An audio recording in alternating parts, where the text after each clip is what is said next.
हमारे साथ हैं राजेश रोकड़े साहब, जो कि चेयरमैन हैं all India James and jewellery domestic council के। हमारे साथ जुड़ रहे हैं Rahul Mehta, MD silver emporium के।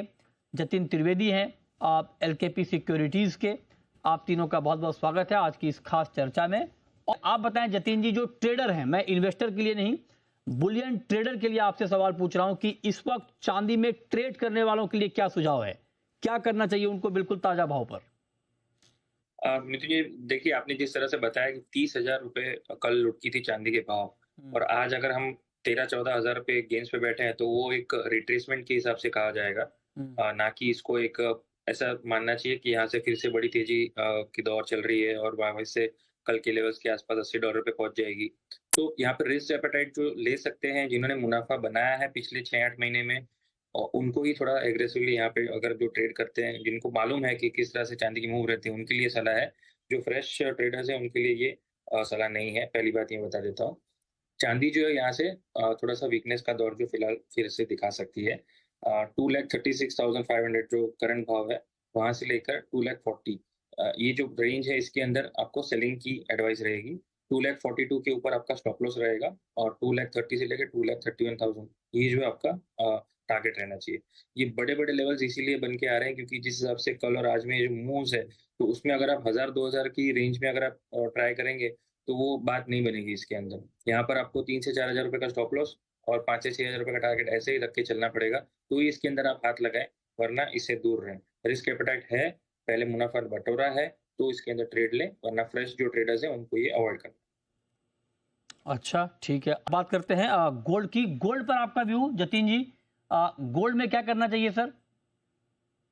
आप सर ट्रेडिंग के लिहाज से अगर देखने जाएँगे तो यहाँ पर लेवल वाइज़ अगर मैं देखूँ तो 1,36,000 के आसपास जो अभी ये प्राइस चल रहा है, ये रिट्रेस होके जो कल की जो गिरावट आई उसके बाद थोड़ा-सा अपसाइड में टुवर्ड्स 1,37,000 1,37,500 तक जा सकता है।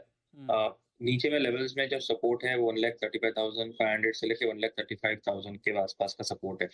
क्योंकि कल की जो तेज़ गिरावट आई उसके बाद यहाँ पे एंट्री करना जो है थोड़ा-सा रिस्की है मेरे लिए, इसके लिए मैं सेलिंग साइड की व्यू पॉइंट दूँगा। 1,37,500 की स्टॉप लॉस से सेल करके चल सकते हैं। 1,35,000 1,35,400 ये आपके टारगेट रहेंगे और करंट मार्केट प्राइस के आसपास से ही सेल करके चलना है गोल्ड के अंदर। ये सिर्फ इंट्राडे पर्पस का व्यू है। ओके, तो ये इंट्राडे के पर्पस से आप कह रहे हैं कि व्यू है, इस पे आप भी नज़र बनाकर चलिए। नहीं है, gold, silver, platinum, palladium, copper, सबका डायरेक्शन एक ही होता है, एक साथ ऊपर, एक साथ नीचे। तो कॉपर पर क्या व्यू सर आपका? देखिए पिछले 3 दिनों के अंदर जो है ना एवरेज मूवमेंट जो है कॉपर के अंदर बहुत ज़्यादा बढ़ चुकी है। अगर 100 रुपीज़ की मूव अगर कॉपर में आ रहे हैं, जो पूरे साल भर में हम देखते थे कि जहाँ पे ₹100 घूमते-घूमते लग जाता था। अब ये डेली बेसिस पे अगर ₹100 की मूवमेंट है तो यहाँ पर कैप्चर करना जो है वो थोड़ा-सा रिस्की भी रहेगा। लेकिन जो अगर इसके अंदर रेगुलरली करते हैं तो उनको इसका रिस्क एपेटाइट पता होगा, तो उनके हिसाब से मैं व्यू पॉइंट दूँगा।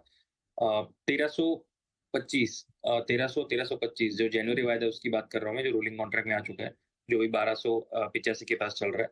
1310 से 1325 यहाँ पे एक मेजर रेजिस्टेंस जोन है।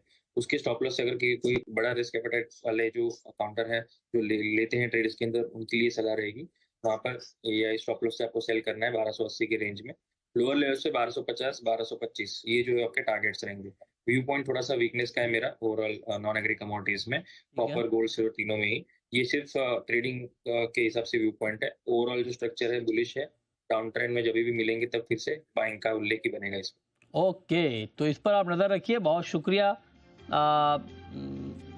रोकड़े जी आपका और जतिन जी आपका आज की इस खास चर्चा में जुड़ने के लिए। छोटा सा ब्रेक, ब्रेक के बाद भी